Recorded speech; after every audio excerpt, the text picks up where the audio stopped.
कार्यक्रम के प्रायोजक हैं कमला पसंद, स्वाद में हमेशा 2 कदम आगे।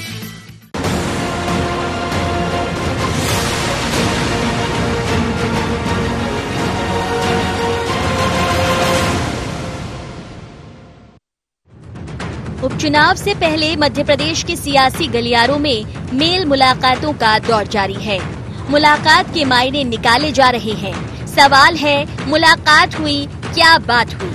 हम बात कर रहे हैं कांग्रेस, सपा, बसपा निर्दलीय विधायकों की, जो भाजपा के दिग्गज नेता और प्रदेश के गृह एवं जेल मंत्री डॉक्टर नरोत्तम मिश्रा से लगातार मिल रहे हैं, क्योंकि चिंता क्षेत्र के विकास की जो है। हालांकि ये मेल मुलाकात कोई नई नहीं, इससे पहले भी ये विधायक अपने क्षेत्र के विकास को लेकर चिंतित रहे हैं और यही चिंता इन विधायकों को सरकार की चौखट तक ले जा रही है, तो लालच एडजस्टमेंट का भी है। क्षेत्र की समस्याएं हैं, उनको सुनाने के लिए आई हूँ, बात करने भैया से। कल टाइम दिया था उन्होंने, आज का सुबह का। मैं खुश हूँ और अगर सीएम साहब को, भूपेंद्र सिंह, नरोत्तम जी को, उनको सबको अगर लगेगा कि मैं लायक हूँ तो वो देंगे, वरना मुझे अपनी क्षेत्र की जनता के काम पहले हैं वो होते रहे।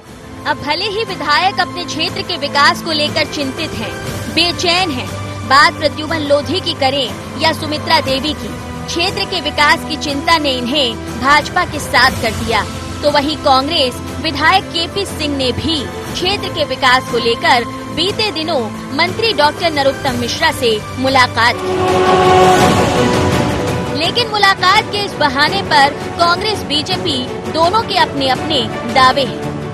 मंत्रिमंडल के सदस्य हैं नरोत्तम मिश्रा जी। अगर कोई दल के विधायक या निर्दलीय विधायक उनसे मिलने आते हैं तो इसका अर्थ यह कदापि नहीं है कि वो भारतीय जनता पार्टी में शामिल होने जा रहे हैं। हालांकि माहौल ऐसा ही है कि बड़ी तादाद में कांग्रेस के विधायक कांग्रेस से असंतुष्ट होकर, नेतृत्व से नाराज होकर भारतीय जनता पार्टी स्वीकार कर रहे हैं। भारतीय जनता पार्टी ने देश में राजनीतिक पर्यावरण को इतना प्रदूषित कर दिया है, आज सामान्य तरीके से अपने जो है क्षेत्र के लिए भी अगर कोई व्यक्ति मिलता है तो लोग उसे शंका की नजर से देखते हैं। अनुमानों और आकलनों की जो है बौछार होने लगती है। ये बहुत ही दुर्भाग्यपूर्ण परिस्थिति है। दावे सबके अपने अपने हैं, वहीं फिक्र विधायकों को साधने की भी है। बात प्रदेश की सत्ता में संख्या बल की करें तो भाजपा मजबूत स्थिति में है, संभावना अप एंड डाउन होने की आगे भी है। अब सवाल यही है कि विधायक की चिंता वाकई क्षेत्र का विकास या कुछ और। Bureau report, IND 24।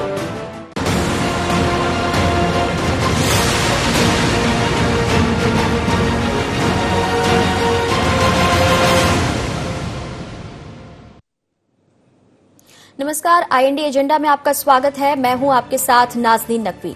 विस्तार से चर्चा करेंगे, लेकिन उसके पहले नजर एजेंडा पॉइंट्स पर। विधायकों की मंत्रियों से मेल मुलाकात के मायने क्या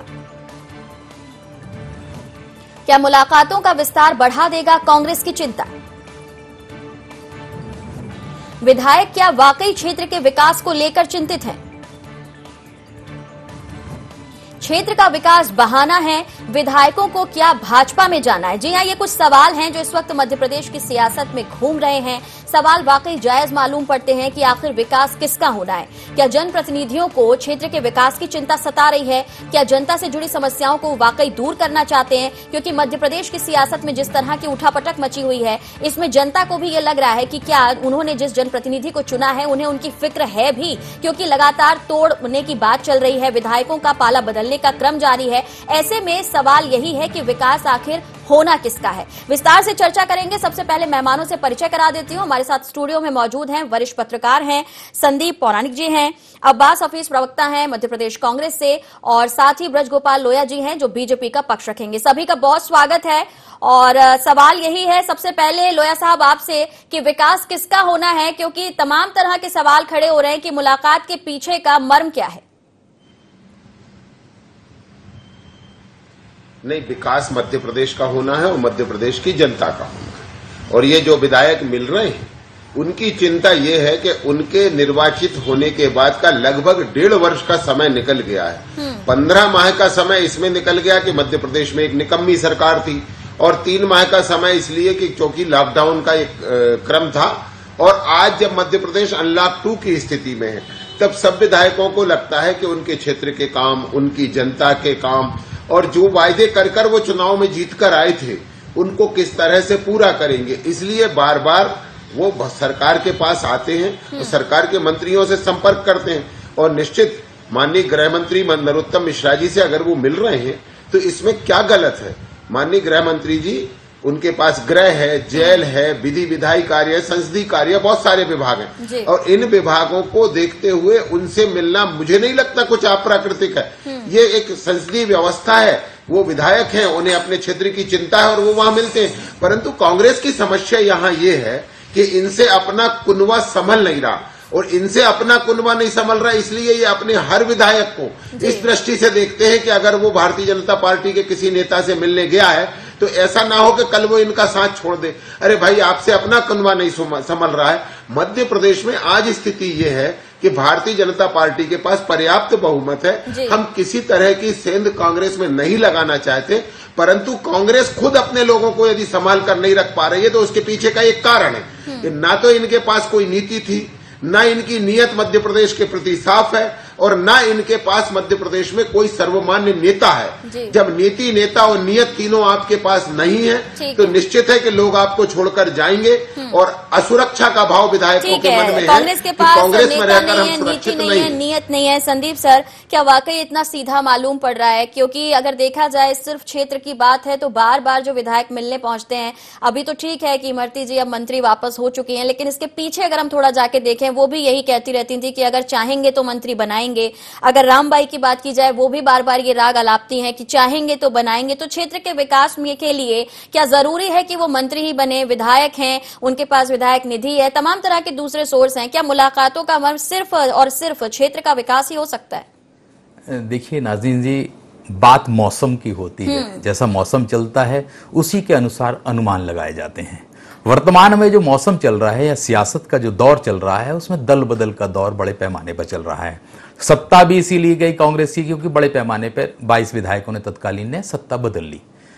आज स्थिति यह है कि कांग्रेस का नेता या बसपा का नेता या सपा का विधायक जब किसी सत्ताधारी दल से मिलता है तो उस पर शक तो थोड़ा सा होता है कि आखिर ऐसी क्या अचानक बात आ गई कि विधायकों को मंत्री के घरों के चक्कर लगाना पड़ रहे हैं। और जिन नेताओं से ये मेल मुलाकात हो रही है उनकी दल बदल कराने में बड़ी भूमिकाएं रही हैं।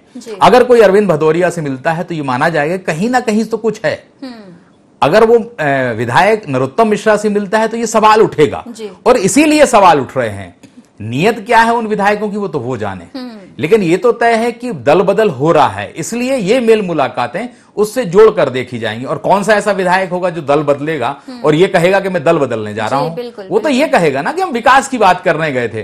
कमरे के अंदर क्या बात हुई है ना आपको पता ना हमें पता, उन दो नेताओं को पता है कि उनके बीच बात क्या हुई। बिल्कुल ठीक कहा कि जिस तरीके का मौसम होता है उसी तरीके से जो प्रतिक्रियाएं हैं वो मिल पाती हैं। अब्बास साहब, कांग्रेस में इस वक्त पतझड़ का मौसम चल रहा है, एक एक करके आपके जो विधायक हैं वो टूट रहे हैं, और क्या यही वजह है डर की, या फिर जैसा कि लोया साहब कह रहे हैं कि हमें जरूरत नहीं है, हम तो जितने हैं पूरे हैं?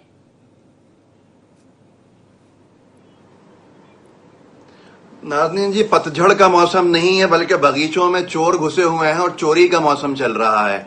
अमरूद से पेड़ लगे हुए हैं, जाम पेड़ों के ऊपर है, आम पेड़ों के ऊपर है और चोर घुस गए और उसको बचाने के लिए हर संभव प्रयास किया जाता है। तो हमारे किसी विधायक के ऊपर हमें कोई संशय नहीं है, कोई शक नहीं है। जिनको जाना था वो नहीं कर पा रही है। बीजेपी में ठीक ठाक चौकीदारी हो रही है, चुन चुन के तोड़े जा रहे हैं आपके बागों के। नाज़रीन जी, सारे चौकीदार तो भाजपा में चले ही गए थे 2019 के चुनाव में। चौकीदारी सब बने बैठे हैं वहां पर, तो वो चौकीदारी इस काम पे लग जाए दूसरे के खेत में तो मामले बिगड़ जाते हैं। खैर, मैं अपनी बात पूरी कर रहा था कि कोई संशय, कोई शक नहीं है हमें हमारे बचे हुए विधायकों के ऊपर। जिनको जाना था, जो विचारधारा के तरफ से कमजोर थे, जिनका जमना मुश्किल था, वो जा चुके। वो लोभ में आ गए। जो भी हुआ, सुबह विधायक की छोड़ी, शाम में मंत्री पद मिला, उनको कैबिनेट मंत्री का दर्जा मिला। एक मिसाल कायम की भाजपा ने पहली बार कि अगर आप विधायक नहीं भी रहोगे तो भी आपको हम मंत्री थोक के भाव के अंदर बनाएंगे और उसके बाद जब हमारे पास मंत्रिमंडल में जगह खत्म हो जाएगी तो हम कैबिनेट मंत्री दर्जा आपको देंगे। तो ये भाजपा ने करके दिखाया है। ये नई जो भूपेंद्र गुप्ता जी कह रहे थे शुरू के अंदर पैकेज के अंदर के एक बहुत ही ज्यादा गंध फैला दी है भारतीय जनता पार्टी ने। तो भाजपा की नीयत पे शक होता है कि कोई अपने काम से जाएगा तो ये उसके काम करने के बजाय क्या मांग रख देंगे सामने, इनका कोई भरोसा नहीं है। तो ये जनता इसके लिए भुगतान कर रही है। मध्य प्रदेश की जनता का क्या कसूर है? मध्य प्रदेश के जब उपचुनाव होंगे जनता समझा देगी, इनको सही कर देगी। जनता ने चुना नहीं है इनको, ये तो अपने आप चुनकर आ गए, अपने आप बैठ गए सत्ता में आके। ठीक है, कांग्रेस के पास मैं संदीप सर से सवाल लेना चाहूंगी। संदीप सर, कांग्रेस के पास अभी एक उम्मीद बाकी है उपचुनाव की। वो ये कहते हैं कि जनता सब कुछ देख चुकी है, जनादेश का अपमान हुआ है और जनता ही बीजेपी को जवाब देगी। लेकिन जिस तरीके से अब्बास साहब कह रहे हैं, उन्होंने मंत्री पद जिस तरीके से बटे, तब भी सवाल कांग्रेस ने खड़े किए थे। लेकिन अगर वाकई संविधान के विरुद्ध जाकर या कानूनी प्रक्रिया के विरुद्ध जाकर अगर इस तरीके के फैसले होते हैं तो फिर उस पर कांग्रेस का एक्शन बहुत सख्त या बड़ा क्यों नहीं दिखता? देखिए नाज़रीन जी, बड़ी सीधी सी बात है, संविधान के खिलाफ तो कोई काम हुआ नहीं है। हाँ, ये बात जरूर है कि जब से सत्ता बदली है तो कोरोना के कारण लॉकडाउन है। कांग्रेस उस सक्रियता के साथ ना तो मैदान में दिख पा रही है और ना ही आधुनिक तकनीक का उपयोग कर पा रही है। इस मामले में अगर आप देखेंगे तो बीजेपी फिर भी बढ़त ले गई। उसने वर्चुअल रैलियां करके अपनी बात अपने लोगों तक पहुंचा दी। कांग्रेस इस मामले में आज भी कमजोर है। ये कमजोरी क्यों है, ये हम और आप बेहतर तरीके से इसलिए नहीं समझ सकते कि पार्टी के अंदर का मामला है। कांग्रेस को कोशिश ये करनी थी कि वो हर हाल में कार्यकर्ता तक पहुंचती, लेकिन फिलहाल ऐसा लगता है कि वर्चुअल रैली के मामले बीजेपी आगे निकल गई। कांग्रेस की बैठकें हुई, लेकिन जो बैठकें हुई वो भोपाल तक सीमित रही और पर्यवेक्षकों की उन विधानसभा क्षेत्रों में बैठकें हुई जहां पर उपचुनाव होने वाले हैं। उम्मीद है कांग्रेस को कि उपचुनाव में उन्हें सफलता मिलेगी, लेकिन राह बहुत आसान नहीं है किसी के लिए। कांग्रेस की विधायक दल की भी जो बैठक हुई उसे लेकर भी बीजेपी ने खासे तंज कसे हुए हैं। अब्बास साहब कुछ कहना चाहते हैं? जी सर।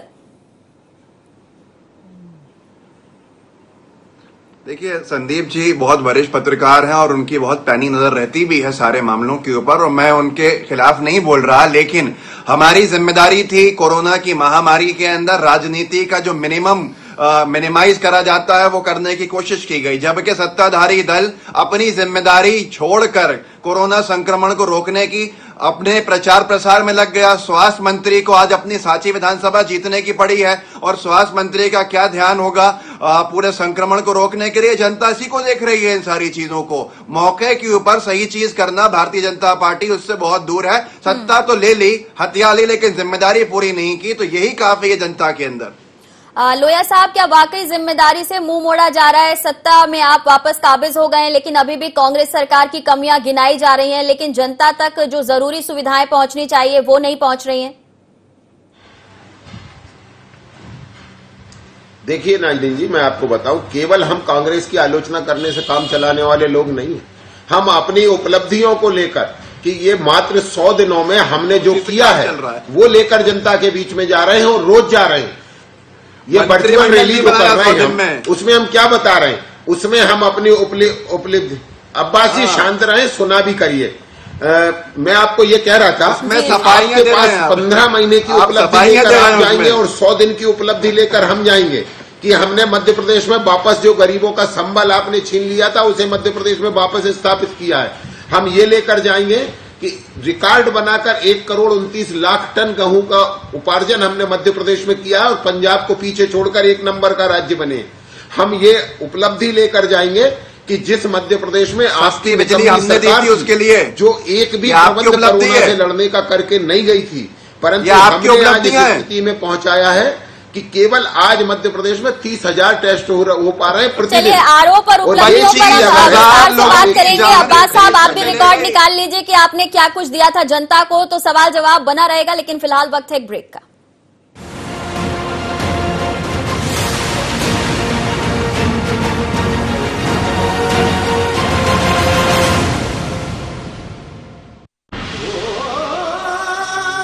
कोई खास है, कोई बात है,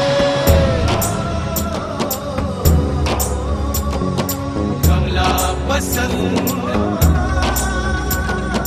जीते दुनिया हर बाजी जीते, हर अदा में शाही अंदाज है। कमला पसंद पान मसाला, शाही स्वाद, शाही अंदाज, स्वाद में हमेशा 2 कदम आगे। छोटा सहयोग बड़ा उपयोग। कोविड-19 से लड़ाई में मुख्यमंत्री सहायता कोष में करे सहयोग। इस संकट के समय आपके योगदान से जरूरतमंद लोगों को मिलेगा जीवन दान। जन सहयोग से ही हम मिलकर कोरोना के खिलाफ जीतेंगे जंग। CM relief fund, SBI account number 100-781-52483, IFSC code SBIN 0001056।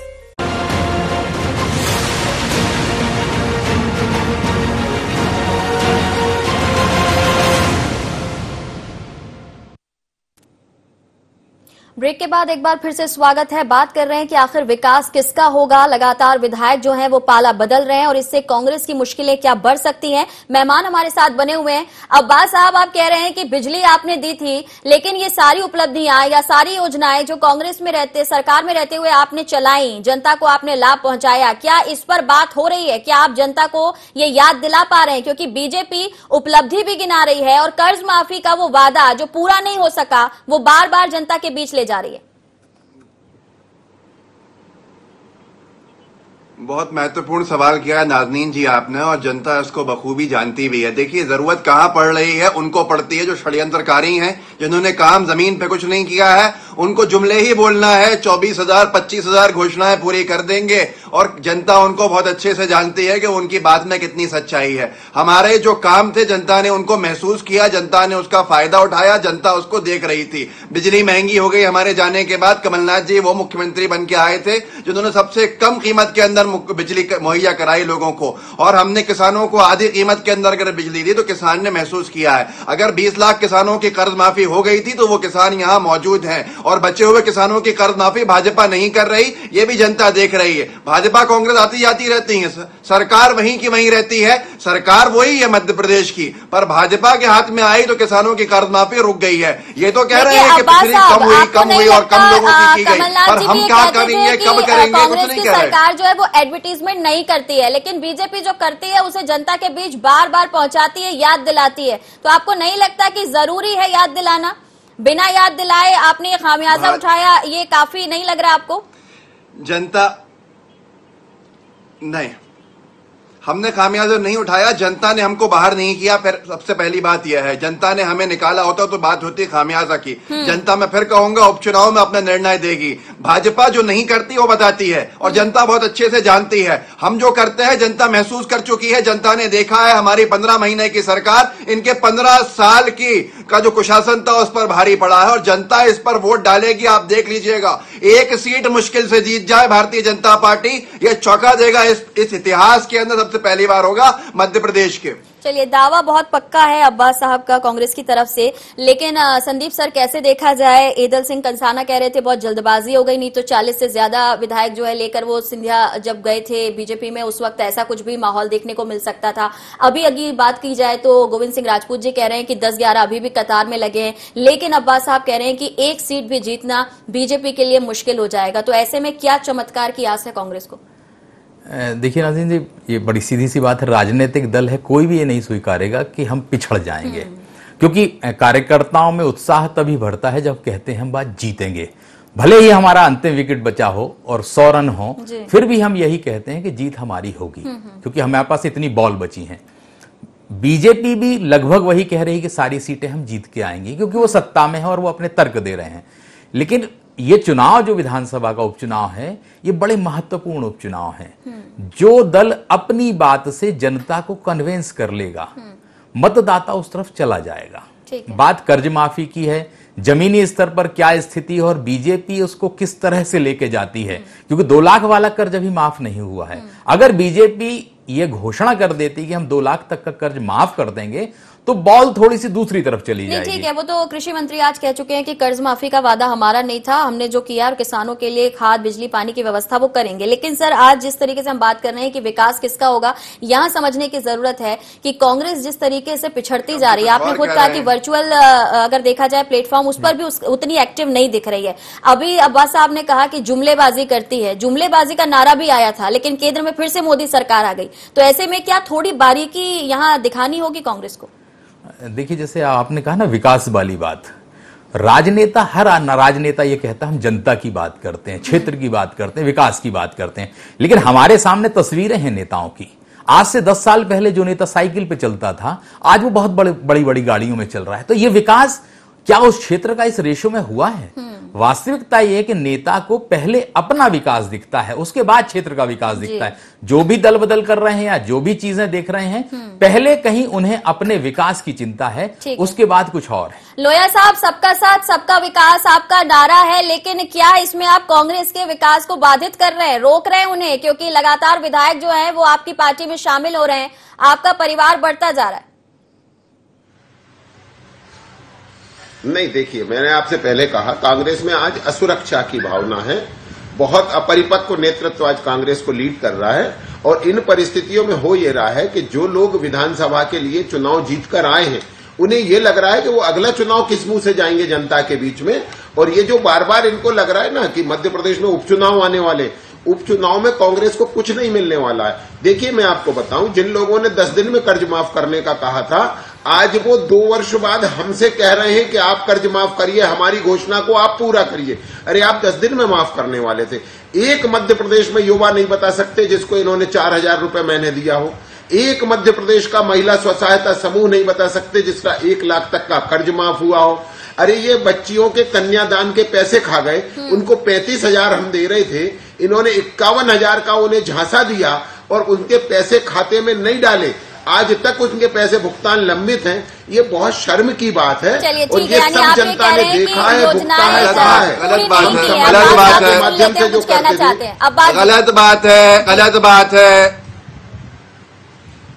ये बात बिल्कुल गलत है। 51,000 रुपये का भुगतान हुआ है कहीं पर। सुनिए, एक बार इसी डिबेट के अंदर ऐसा आरोप लगा था जहां विधायक कुणाल चौधरी जी ने खुद कहा था, सुनिए तो, अरे आपने बोल दिया ना, अरे आपने तो बोला, मैं आपकी क्यों सुनूं, मैं आपकी क्यों सुनूं? आप तो मेरी सुनिए। उसके बाद ये काला पीपल विधायक ने खुद कहा कि उनकी विधानसभा के पूरे हुए चैनल पे कहा था। अब अगले बार रुक तो जाइए, अब आप सुन तो लीजिए लोया जी। अब यहाँ पर नाज़नीन जी क्या हुआ, जैसे ये बात कह रहे हैं कि कर्ज माफी की नहीं, हम अपनी घोषणा आपसे पूरी करवाने की बात नहीं कर रहे, हम तो सिर्फ थोड़ा सा वक्त दे दीजिए कांग्रेस को बोलने का, वापस आपको भी वक्त मिलेगा। हम सुनना चाहते हैं दोनों की, जनता भी समझना चाहती है। बोलिए अब्बासी, देखिए, बोलिए अब्बासी, बोल लीजिए। नाज़नीन जी थोड़ी सी बस 20 सेकंड की बात है मेरी। वो ये है कि इन्होंने कहा कि हम इनको अपनी घोषणा पूरी करने का कह रहे हैं। बिल्कुल नहीं कह रहा है। हमने जिस योजना को पास किया था, किसान कर्ज माफी की फाइल को पास किया था, माननीय कमलनाथ जी ने आधे किसानों का कर्जा माफ किया, जो बचे हुए आधे हैं, इस फाइल को जो पास किया था कैंसिल करेगी भाजपा या जारी रखेगी? बस इतना सा सवाल है और कोई सवाल नहीं है। बोल दीजिए नहीं करेंगे हम, खत्म हो गई बात, जो मध्य प्रदेश की सरकार ने पारित किया था। लेकिन अब्बास साहब, आपके वो सर्टिफिकेट बटे थे, उसमें भी घपला दिखाया था। बीजेपी ने कहा था कि साइन कितनी अमाउंट पर हुए, बटा कितना। तो आप क्या पूरा ही कहना चाहते हैं कि बीजेपी कर दे, क्योंकि उसमें भी घपले की बात है? भाजपा, सुनिए नाज़नीन जी, भाजपा सरकार में है।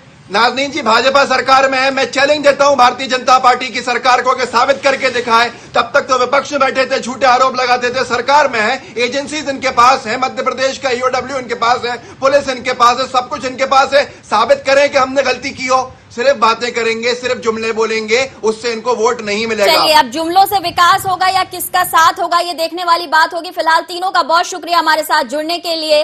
तो यहाँ पर विकास की चर्चा हो रही है, लेकिन समझना होगा कि आने वाले वक्त में विधायक क्या वाकई क्षेत्र का विकास करेंगे, जनता का साथ देंगे, योजनाओं को धरातल पर ले जाएंगे, या फिर आने वाले चुनाव में कुछ और अलग तस्वीर देखने को मिलेगी, जिसमें कांग्रेस कितनी विकसित होती है या भाजपा का कुनबा बढ़ता ही जाएगा। फिलहाल IND एजेंडा में इतना ही। दीजिए इजाजत, नमस्कार।